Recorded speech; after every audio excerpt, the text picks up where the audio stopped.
Good morning. Coming to you from Fort Collins, where the current temperature is like 22 degrees. What the heck's going on? It's not March anymore even. Okay, welcome to the day. We're going to get started with a warm-up as usual. I'm on a fitness ball. So if you happen to have a fitness ball, by the way, it's a good home tool. It doesn't necessarily serve as a warm-up specifically, but since I was on one, I figured I'd talk about it.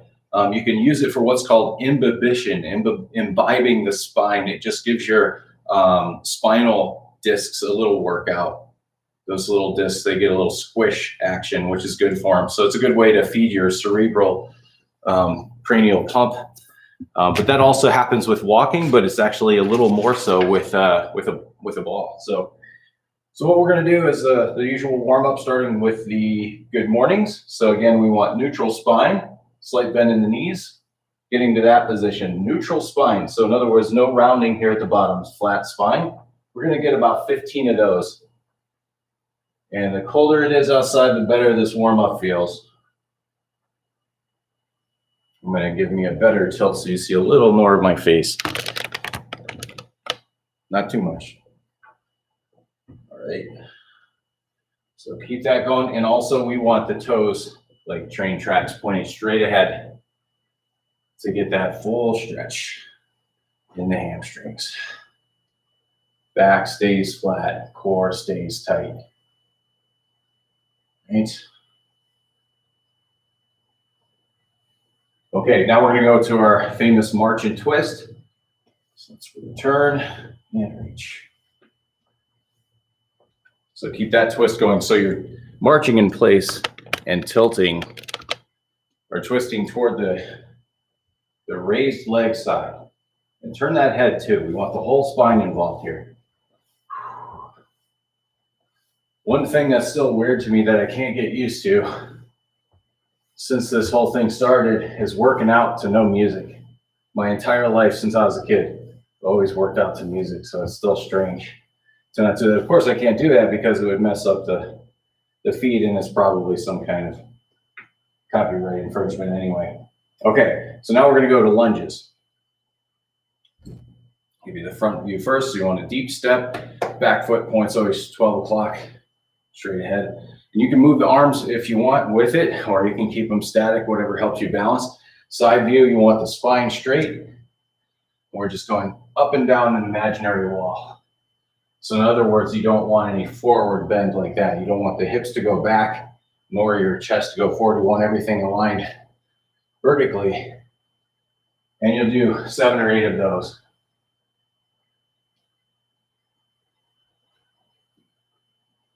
And if you feel your thighs cooking a little bit, you're doing it right. Breathe as you go. And remember, this is all the warm up. We're just getting the juices flowing, taking care of every various part of the body. Now we go wide stance, step the feet out wide, point the toes 12 o'clock straight ahead, tall in the chest, lean off to one side. So it's a lunge squat. So you got this foot still pointing straight ahead. I don't know, you can't maybe see my toes, but pointing straight ahead still. And you get that inner thigh to stretch out. Drop the hips low, come back to center, go to the other side. You can post here with the hands to stabilize. Get your hips low and push them back. So side view, just like a regular squat almost would look, right? Except I got my one leg out to the side. So we're going back and forth between those positions. Hips forward, to the side. So it's like a stretch while we're warming up. So you're loosening things up as well as pumping them with blood. Okay, so for upper body, make sure you check your clearance around you. You can do some arm circles. Go both ways. And I always like to kind of floss the connective tissue of the shoulders by going in different positions with the hands and going to different parts of the shoulder that way. Make sure to breathe and keep the chest open. You know, don't be stiff. Don't fight it too much. Just kind of flow. Just go with the flow. Okay, hip bridges. So we're going to start on the back. Neck and head neutral. and relaxed. Just let the arms go. Keep the knees at 90 degrees. Pretend like you're holding a little softball between the knees. And now, when you get to the top, you want the spine still neutral, so no arching in the back. So don't hurt your back at all. Just use the glutes and raise up and down. So go for at least 10 of those. I always tell people 10 because that's a good starting point, but you know what? If it's feeling good, do 15 or more. If I'm ever especially tight in the morning when I start these, I keep going if I'm still tight after 10 or 12, because that starts to loosen up wherever you're too tight in the hip flexors or the quads. So that one serves you really well. So that's the hip bridge. Also, a little trick of the trade, if you're ever feeling tight or pain in your SI joint, that's a good one to fix that. Just try that and walk around a little bit and see what happens. Okay, now the discus thrower. So wide feet. And now, unlike when we did the lunge or the side squat, we're actually going to point the toes out just a little bit. So we have wide feet, toes point out a little bit, and you're going to reach with long arms from out in front of you, in front of your chest, and twist. So you got to swivel the foot and reach down low and wide in a twist, and then back to center, and then up through the top and continue to twist. Center to low, back through center, and still swiveling the foot. The key again is that the feet only move one at a time. So it's just here to here. Lunge, reach. All right, so we're going for about 5 or 6 on each side. And it's called the discus thrower because if I just did this with one arm, this is what you see in the Olympics. That's the same thing, or the statue even, right? And then they would throw. So now we go to the other side. So still feet wide, low to one side, through the center, reach high.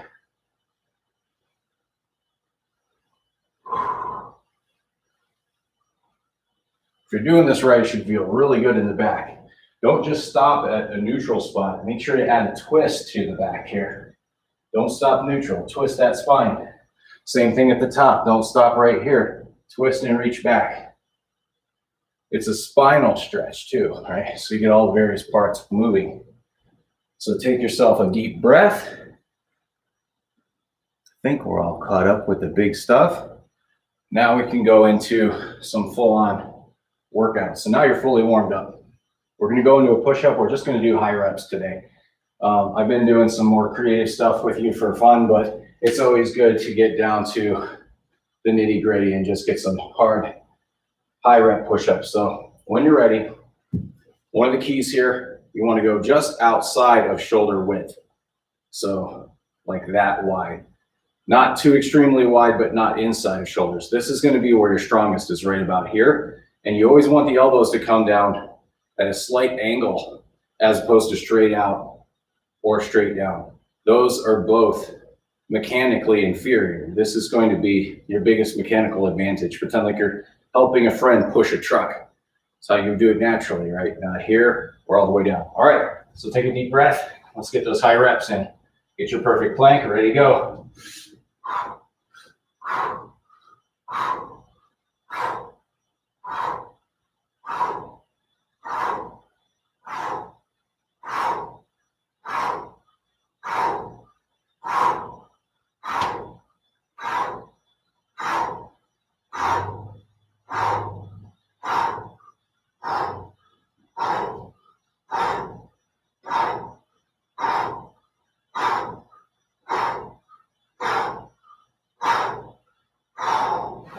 Now's a good time to finish up with those arm circles again. Let the blood flow back out of the muscles. Let the lactic acid calm down. Now we'll go to some lower body. Squats. If you got any weight, go for it. Grab some kind of weight if you've got something around. Otherwise, body weight's fine. What we'll do is an escalating set. So we're going to start with a 1 second pause and then add to that. So this is called isometric, where we hold for time. So now got the feet just a little wider than normal hip width. Down, 1, up, down, 1, 2, up. Now we go 3, 1, 2, 3, and continue. 3, 4. 1, 3, 4, 5. 4, 5, 6. 2, 3, 4, 5, 6, 7. One more. 1, 2, 6, 8. Good job. Okay, now to cool things down a little bit, just a little bit. I'm going to take that tightrope walk, heel to toe, and flow through the feet. Use this time to slow your breath, slow your heart rate. Slow breath in, slow breath out, roll through the foot.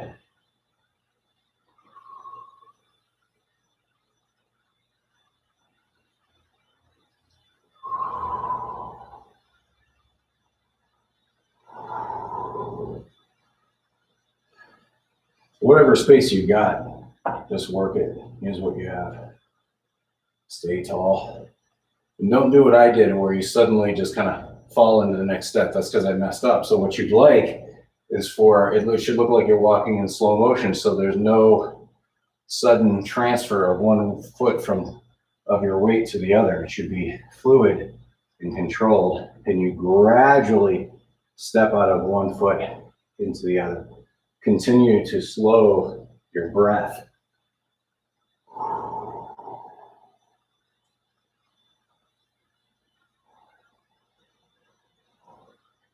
When you slow your breath, you slow your heart rate, and you recover. Okay. You don't have to take a knee. I'm just looking at my notes. All right. We're going to go on to a plank. So I think we've been doing all variations of elbow plank. So we'll do something different, and we'll go for a hand plank. So we're going to go down almost like a push-up position, but instead of what I advised earlier of shoulder width wider, we're going to go directly at shoulder width for the floor here for hand plank. And that's going to be the best. If you're not pressing and you're just holding, that's going to be your strongest structure. So you get into that perfect plank, and you can just hold, or if you're more advanced, you can march the feet. Next level up from there would be marching the hands. But notice that as I do that, I don't twist. I don't want to twist. So you can just hold tight there, or march if you want to. We're going for about a minute. Make sure that you have your tailbone tucked in, not with the hips arching like that. Push the tailbone down with your glutes and draw, keep going. Draw your belly button into your spine. Make sure that you don't allow, as time adds up, the fatigue to allow you to collapse out this way. I'm going to draw the belly button inward toward the spine and harden up like a turtle shell here, keeping the spine neutral. That's the goal. We'll go for about 15 more seconds. Breathe your way through the end here.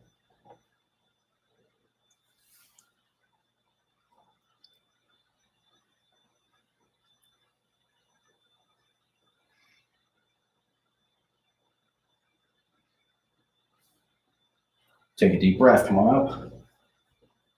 We're going to do a little calf work. So we're just going to do a calf raise. So you're just pushing up on the ball of the foot, getting the heel off the ground, getting full ankle articulation. And you're going as if you're going to do a skip, but you don't actually leave the ground. So you're just coming up and then back down. Same foot. We just do repeaters on that side. You don't have to balance. A lot of people say, I feel so unbalanced. The moment you feel like you're about to fall, just simply release and fall straight back down. Gravity will take you back down, so you don't have to worry about falling one way or the other. You just go up and then just come straight back down. But notice I'm not leaving the floor. I'm just pushing up on my toes for a moment. We're just going for 10.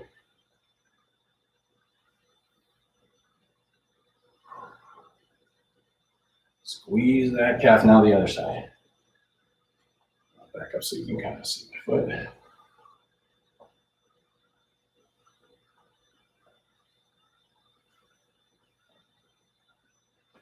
Well, I appreciate you joining me this morning. I appreciate the virtual company and the motivation to keep myself moving too, because I need to do this too. I'd do this on my own anyway. I just wouldn't make it as elaborate. It'd be much more boring without company. So it's good to move on a daily basis. It's not enough. We're not here just to gain strength. This isn't a strength workout, you can see. This is important for us to just simply keep moving. Strength is important too, but you don't have to do it every day. But we do have to move every single day. We got to keep these parts moving. Got to keep the blood flowing. Keep the chemistry challenged. You know, if you're not challenging your body, if it's not challenged in a way that you're having to feel the fatigue and test your endurance, then that goes away, and so does our energy levels. So does our immune system. So we got to keep the challenge, you know, upon our bodies so that we stay in top form, so that when greater challenges do reach us, we're ready for it. But in the meantime, until any greater challenges come our way, you're at least feeling good. I mean, it's hard enough to be cooped up in a house and having to deal with the same kind of days, day in and day out. So to feel stimulated is going to keep your emotions in check too, keep you feeling more joy and just better prepared for life itself and getting the most out of everything in life here. Okay, so let's do something a little different. We're going to do a variation of what's called a Turkish get-up. And if you haven't heard of that before, we have a very simplified version of that to teach you. And you can do that with or without weight. If you have weight, you can use something small. I'll give you an example. Could be a little potted plant or, you know, a small container of water. If you have dumbbells or kettlebells, great. I'm going to use our famous mascot, again, Thule, little sculpted mini bulldog. And you can hold your object up. So picture first a side plank as if you're going to do a side plank on your hand, right? So you got the arm based for a side plank, and then you've got your weight up overhead. So you start with that position. Now watch my base shoulder here. It's important you don't start shrugged like I was here. You got to pack that shoulder, which means taking the shoulder joint and collarbone, pressing it down into the body so it's already prepared and strong, right? This is going to be weak. This is strong. So make yourself strong here. You get that weight over the top here, and that's also strong. And you're going to take the top leg and base that out behind you at a 90-degree angle. So in other words, you want it pointed up at the ceiling, not rotated forward. You want that pointed straight up, so check it. And the toes are pointed away, and I've got about a foot of space between my legs now. So there's kind of a tripod going here. Now I'm going to use my glutes and my core, just reach up and all the way down to the floor. Now this is just one segment of the full version of what they call Turkish get-up. So we're just doing a abbreviated version to get the best bang for the buck out of the easy thing to teach. Did it really come from Turkey? Who knows? It's mostly something that we associate with Russia, but now everybody does it. We're going for 8 of those, by the way. I'm not counting, but that's about 8 in my mind. And then we'll get the other side. So again, I'll give you a moment to catch up. The setup for that, think of it like a side plank. Everything's stacked on the side. Arm down, shoulder down. This is like a kickstand. The shoulder's packed. The weight is then above before you even start. Top leg kicks out. The other base foot, by the way, that you can't see, it's important that you've got the edge of the foot down into the floor. You're not trying to put the base of your foot down on that side. You don't want to be on your heel. You want the edge of the foot down. So weight's up here, and then you just bridge. Go for 8. Use the glutes. I'm sliding because I'm partly on my wood floor so you can see my foot, but now I messed that up because I have no traction. So I'm sliding. It's like an ab slide, like added challenge. Okay, we needed that. That was good. It's like a different angle. It's harder than a normal side plank because you're challenged at a different angle than a side plank would be. Okay, good news. We made it to the cool down portion. Everybody's favorite. So this is one I do very first thing in the morning and right before I go to bed. This one just neutralizes anything that's off in the spine for me. I find this a good tool. So you start in the cat-cow, which is from a tabletop position, and we just go through that range in the spine. So extension, flexion of the spine with a breath. Inhale to exhale. Big breath in. Head comes up, tailbone comes up, and then exhale goes the other way.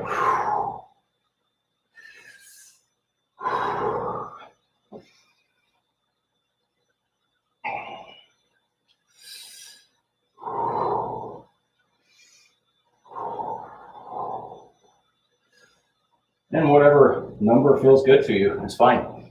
From here, then I like to go into a whole series of things, but we've shown that another day, and we might come back to that another time. We'll just jump onto some other stuff. So from seated position, crisscross the legs, just as basic crisscross position. Seated nice and tall. Really lift your spine up, stacked as high as you can. Extend through the chest, through the head. And staying tall, rotate from the bottom up. So moving the segments of the spine from the bottom up, one piece at a time, not from the top. Most people do like head and arms first. Start from here and move one segment of your spine at a time until you reach the fullest. And turn the head too, and use the hands only at the end here, and post on your leg and then this arm behind you. And give yourself a gentle help, just a little bit. And then pause for a moment, take a breath, and then come back to center and do it again the other way. From the bottom up, twist deep, use the hands at the end, turn the head, pause, take a breath, back to center, keep going like that. Stay tall.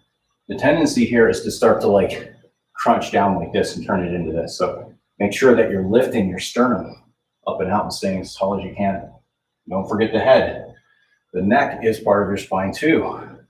Just make sure it comes at the end in its proper sequence. When you're evened up and you've got equal amount on both sides, come back to center, take a breath, and we'll go into side bends now.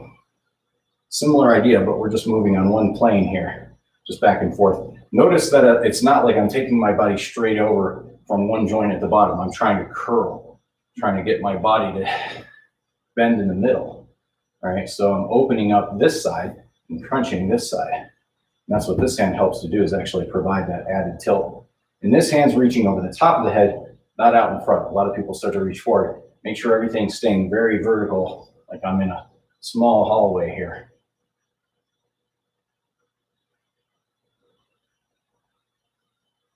And breathing always as you go. You can hold it a little bit if you like, a little bit.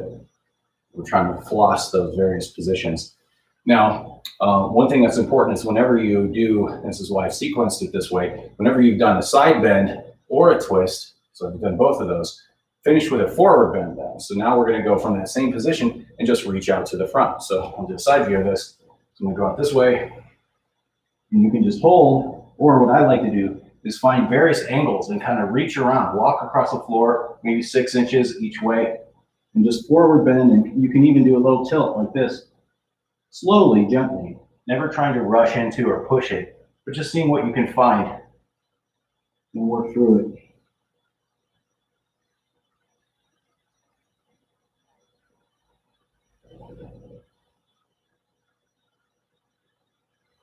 And the idea of that is to, give your body balance. Like wherever you're tightest, you're going to find it. You're going to find something in the exploration of those movements that you can work on and balance out for the day. And that's the idea of a cool down in general too, is after you've worked all those muscles and they're all loose and warm, you do want to cool them down, but you want to put them back in order. So they might be a little out of balance. The cool down will allow you to stretch out where you're a little too tight, put a little more emphasis where it's needed. You notice we cover everything symmetrically, but then intuitively you listen to your body and you find if there's an area that needs a little more attention, spend a little more time on it. So good job today. Thanks again for joining me. We'll do this again tomorrow. We'll be back. Hopefully, Shelly will be able to join us. She had some errands to run today. She actually had something she had to go out for. But maybe timing will work, and we'll see you again tomorrow. So thanks for joining us, and we'll see you. I'll put it up on the Facebook page, as well as we'll have this announced here. If you're not already a subscriber, subscribe, hit the red subscribe button, and you'll get notifications of our next releases. So thanks again. See you soon.